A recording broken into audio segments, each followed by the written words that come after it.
சரி அண்ணாச்சி, எப்படி இருக்கீங்க? எனக்கு ஒரு பெரிய குழப்பம் வந்து போச்சு கேட்டுக்குங்க. ம்.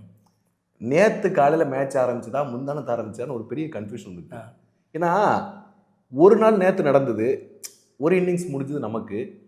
அப்புறம் ஆஸ்திரேலியா பேட்டிங் ஸ்டார்ட் பண்ணாங்க. இன்னைக்கு பார்க்கும்போது இந்தியா அடுத்து பேட்டிங் நடக்கு. ஆமா. என்னதான்டா நடக்குது சிட்னில அப்படின்னு இல்ல எனக்கு அது ஒண்ணுமே நீங்க இந்த புரியல. மேட்ச பார்த்தீங்கன்னா, நேத்து நேத்து காலையில நேத்து நீங்க மேட்ச் பார்த்தீங்கன்னா, இந்தியா பேட் பிடிச்சது. ஆமா. ஸோ இன்னைக்கு நீங்க மேட்ச் பார்த்தீங்கன்னா, இந்தியா இந்தியா பேட் பேட்டிங் பிடிக்கி. அப்போ உங்களுக்கு கண்டிப்பா குழப்பம் குழப்பம் வரத்தானே வரத்தான் செய்யும். ஆமா. அதான் எத்தனாவது நாள் அப்படிங்கிற ஒருவேளை நீங்க 3வது நாளா, 4வது நாளா இருக்கலாம் அப்படிங்கிற ஒரு குழப்பம் வந்துட்டு. என்னதான் முடியும்? ஆனா ஒரு சந்தோஷமான விஷயம் கேள்விப்பட்டீங்களா? ரொம்ப நாள் கழிச்சு ஆஸ்திரேலியா 4 ரன்கள் பின்னிலைங்கிற ஒரு செய்தியை நான் கேட்டிருக்கேன். உண்ம, உண்ம. நம்ம நெறைய எதிர்பார்த்தோம். ஆமா. சரி பரவால்ல. இத தாண்டி இல்ல அதுலயும் உங்களுக்கு விராட் கோலி மேல, ரோஹித் சர்மா மேலலாம் இருந்த கோவம் இருக்கு. ம். ஏன்னா இவ்வளவு பால் பிடிச்சாங்களே, ரன் அடிக்கலையே நம்ம தனிப்பட்ட முறையில் பேசணும் நீங்க உண்ம, சொன்னீங்க. உண்ம. உதாரணமா இப்போ ஜடேஜா பார்த்தீங்கன்னா, அவர் 95 பால் பிடிச்சிருக்காரு. 23 ரன் அடிச்சிருந்தாரு. நம்ம டீமோட மொத்த ஸ்கோர் எவ்வளவு தெரியுமா? 185. அதாவது 23 ரன் அடிச்சாரு, 95 பால் பிடிச்சுன்னு சொன்னீங்க. நல்ல ஒரு சர்வே ரெக்கார்டை சொல்லியிருக்கீங்க. ஆனா விஷயம் என்னன்னு பார்த்தோம்னா, நீங்க மொத்தம் அடிச்சதே 185 தெரியுமா? ஆமா. அதுல இந்த 23க்கு எவ்வளவு முக்கியத்துவம் இருக்கு தெரியுமா? முக்கியமான ஒரு ஒரு 4 ரன் லீடு வந்துட்ட உடனே உங்களுக்கு அந்த 23 வந்து கொஞ்சம் கம்மியா தெரியுது. முதல் இடத்துல ரிஷப் பண்ட் இருக்காரு 40 ரன் அடிச்சு கண்டிப்பா. இல்லையா? அதுக்கு அடுத்த இடத்துல நம்ம ஜடேஜா ஆமா. இருக்காரு. அதனால ஆல்ரவுண்டரு. ஆமா. இந்த மாதிரி முக்கியமான நேரத்துல காப்பாத்துக்க தானே ஆல்ரவுண்டர். இப்ப நீங்க பாருங்க, கேமராக்கு பின்னாடி இருக்கீங்க. இன்னைக்கு அவர் எம்ஆர் உடம்பு சரியில்லை, அது வரல அப்படிங்கப்ப டக்குன்னு உள்ள வந்து உட்காந்து இப்போ ப்ரோக்ராம் பண்ணி இதுதான் ஆல்ரவுண்டர். Yes. இதுதான் ஆல்ரவுண்டர் பெர்ஃபார்மன்ஸ். இதுதான் பஞ்ச்.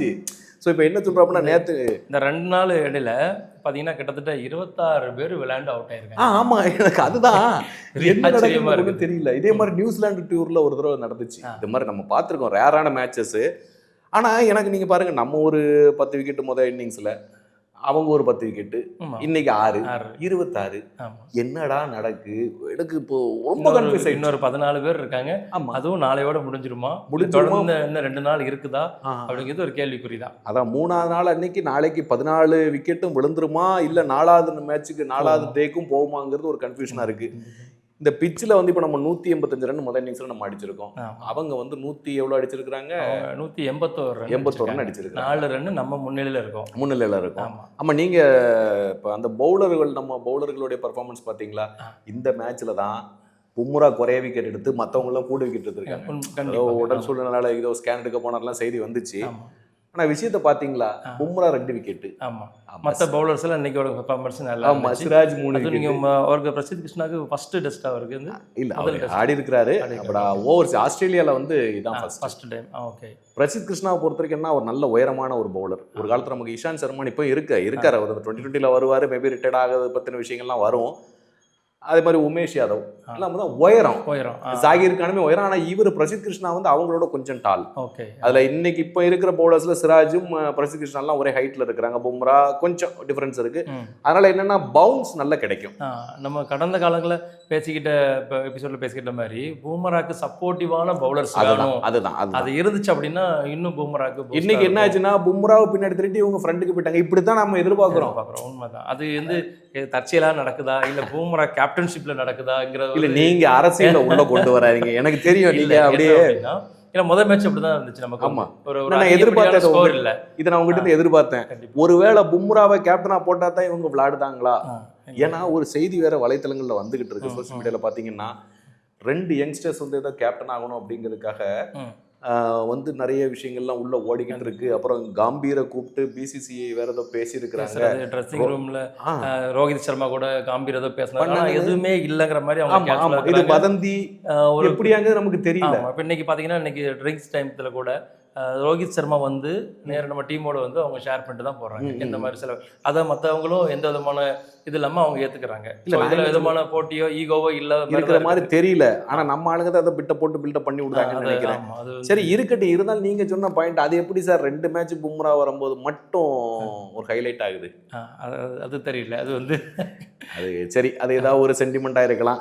இப்ப ஆஸ்திரேலியா வந்து இன்னைக்கு நம்மளோட 4 ரன் பின்தங்கி இன்னைக்கு ஆல் அவுட் ஆயிட்டாங்க. இன்னொரு வருஷம் முக்கியமாக கவனிக்கணும். ரோஹித் சர்மா ஒரு அறிக்கை சொல்லியிருக்காரு, பும்ராவுடைய கேப்டன்ஷிப்பை நான் ரசிக்கிறேன் அப்படிங்கிறேன். உண்மையிலே இது ஒரு பெருந்தன்மையான ஒரு பேச்சு தான். நல்லா பாத்தீங்கன்னா 2 பேரும் மும்பை இந்தியன்ஸுக்கு ஆடினவங்க. கண்டிப்பா மும்பை இந்தியன்ஸுக்கு ஆடினவங்க. அங்க வந்து 2020ல பும்ராக்கு இவர் தான் கேப்டன் இருந்திருக்காரு. இவ்வளவு நாள் இவர் தான் ஒன் டேலையும் சரி 2020லையும் சரி டெஸ்ட்லையும் சரி பும்ரா வந்து ரோஹித் சர்மா கேப்டன்சிக்கில் விளையாண்டுருக்காரு, ரசிக்கிறாரு அப்படின்னா ஒருவேளை சரி அடுத்து பும்ரா வந்துன்னா அடுத்து நமக்கு சாம்பியன்ஸ் ட்ராஃபி தான்.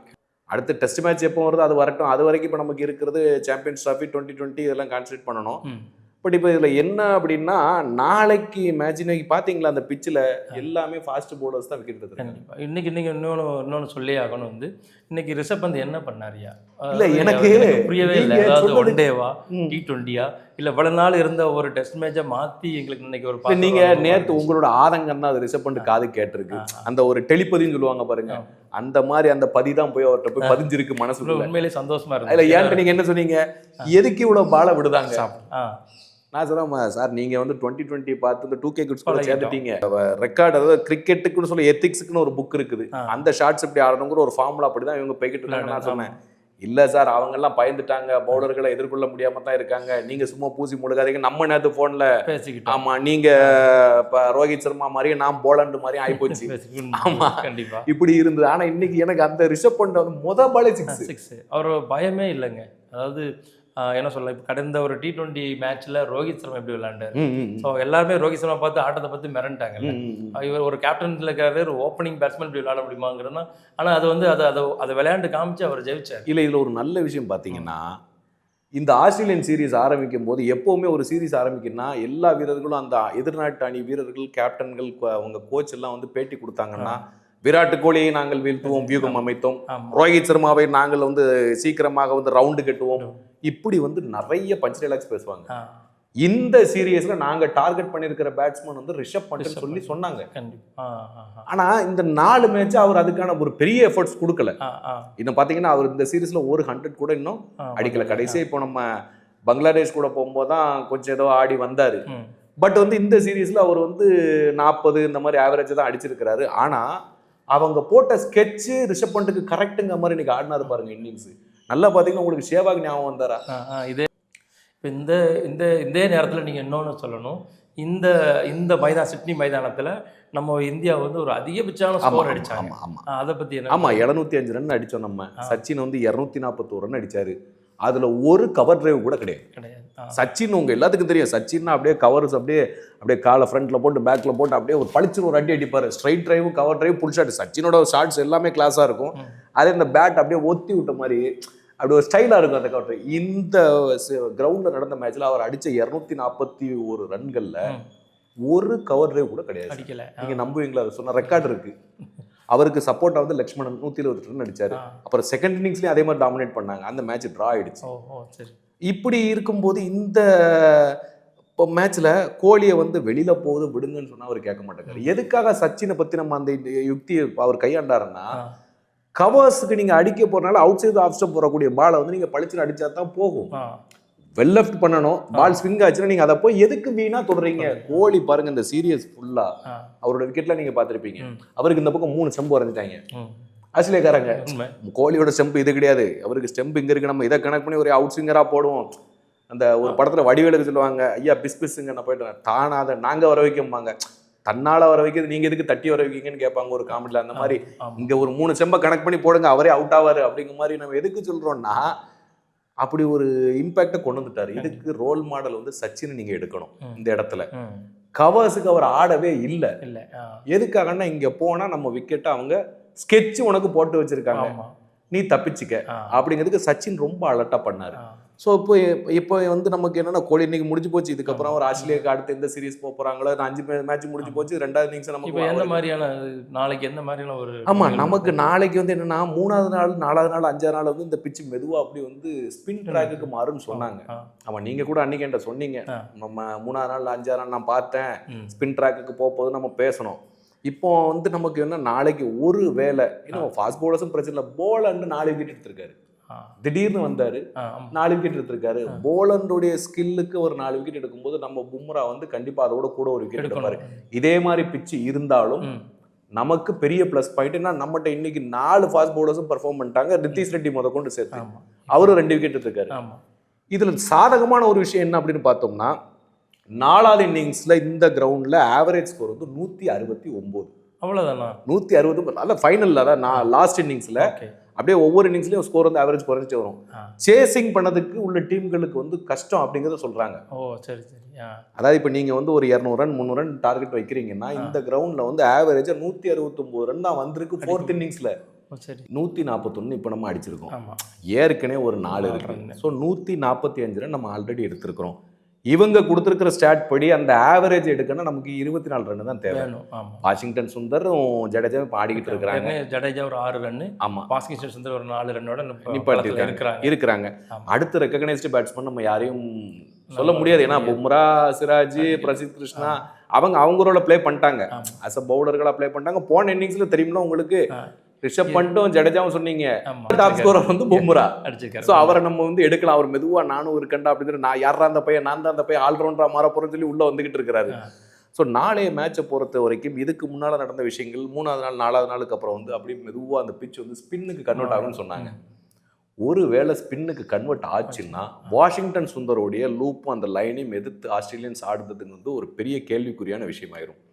இன்னொன்று பழைய ஸ்டாட் படி பார்க்கும்போது ஷேன் வார்னே இந்த பர்டிகுலர் கிரவுண்டில் அதிகமான விக்கெட் எடுத்த பவுலர். அப்போ என்ன அர்த்தம் வருதுன்னா ஸ்பின்னர்களுக்கு இதில் வாய்ப்பு ஜாஸ்தியாக இருக்குது. ஒருவேளை நாளைக்கு ஸ்பின் எடுத்துட்டு அங்கே நேத்தன் லைன் மட்டும்தான் ஒரே ஸ்பின்னர், நம்மகிட்ட 2 பேர் இருக்காங்க. ஆமாம். இன்னொன்று என்னன்னு பார்த்தீங்கன்னா இந்த வெப்ஸ்டர்னு ஒருத்தர் சேர்த்துருக்காங்க இந்த மேட்ச்சில். அவரு கூட விக்கெட் எடுத்துட்டாரு. ஃபர்ஸ்ட் இன்னிங்ஸில் இந்தியாவுடைய விக்கெட்லாம் எடுத்துட்டாரு. டீம் போட்டிருக்காரு. ஆமாம். அதில் என்ன அப்படின்னா அவர் வந்து ஒரு ஆஃப் ஸ்பின்னராக கன்வெர்ட் ஆகக்கூடியவர். ஆனால் அவருக்கு இன்னும் நமக்கு 4 விக்கெட் தான் இருக்குது. அதனால் பெரிய ரோல் வந்து அவருக்கு இருக்குமாங்கிறது நமக்கு தெரியாது. பட் நம்மளை பொறுத்த வரைக்கும் ஆஸ்திரேலியாவுக்கு 10 விக்கெட் இருக்கு. இந்த 10 விக்கெட்டு இறைய எடுக்கிறதுக்கு 2 கழுகு காத்திருக்கு. ஒன்று ரவீந்திர ஜடேஜா, இன்னொன்று வாஷிங்டன் சுந்தர். இந்த ஃபாஸ்ட் பவுலர்ஸோட பர்ஃபார்மன்ஸ் இருக்கட்டும். இப்படி இருக்கிற இந்த நேரத்தில் நாளைக்கு பிச்சு வந்து ஒரு வேளை இவங்க பழைய ஸ்டாட் படி ஸ்பின்னுக்கு எடுத்துட்டா நமக்கு பெரிய அட்வான்டேஜ். பெரிய அட்வான்டேஜ்.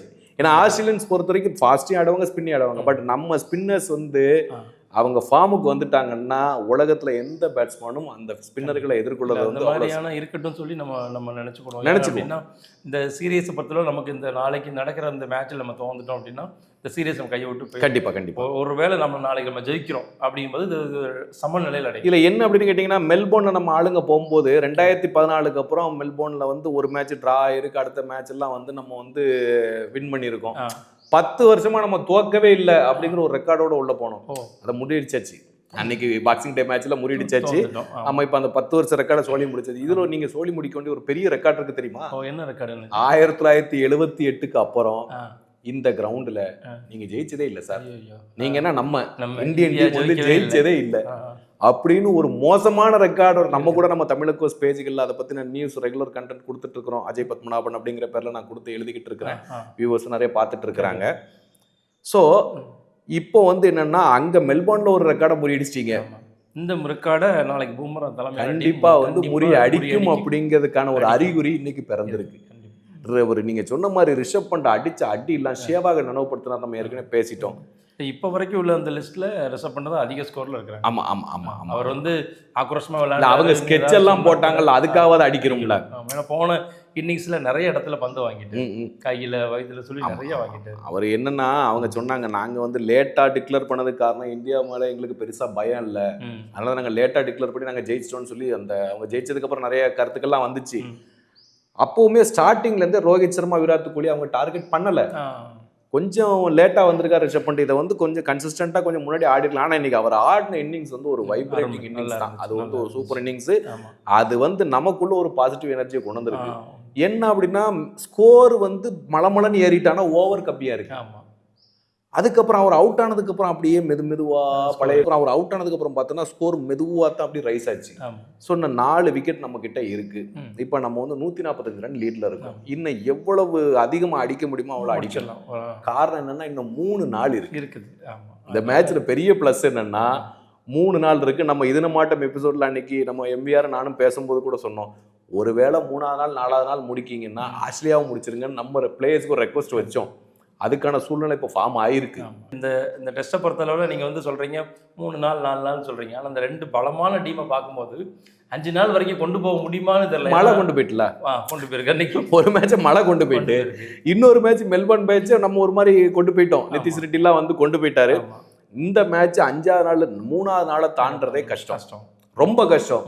ஸோ என்னுடைய ஆசையை நான் சொல்றேன், நம்ம ஜெயிக்கிறதுக்கான வாய்ப்பு இன்னைக்கு ரொம்ப பிரகாசமா இருக்குது, ரொம்ப பிரகாசமா இருக்குது.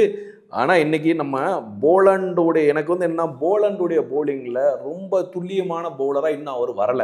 இன்னைக்கு 4 விக்கெட் எடுத்திருக்கிறாரு, அவருக்கு ஒரு வாழ்த்துக்கள், சந்தோஷம், ஹேட்ஸ் ஆஃப், ரைட் எல்லாம் இருக்கட்டும். எங்க ஆளு ரொம்ப துல்லியமா போட்டுக்கிட்டு இருக்காரு பும்ரா.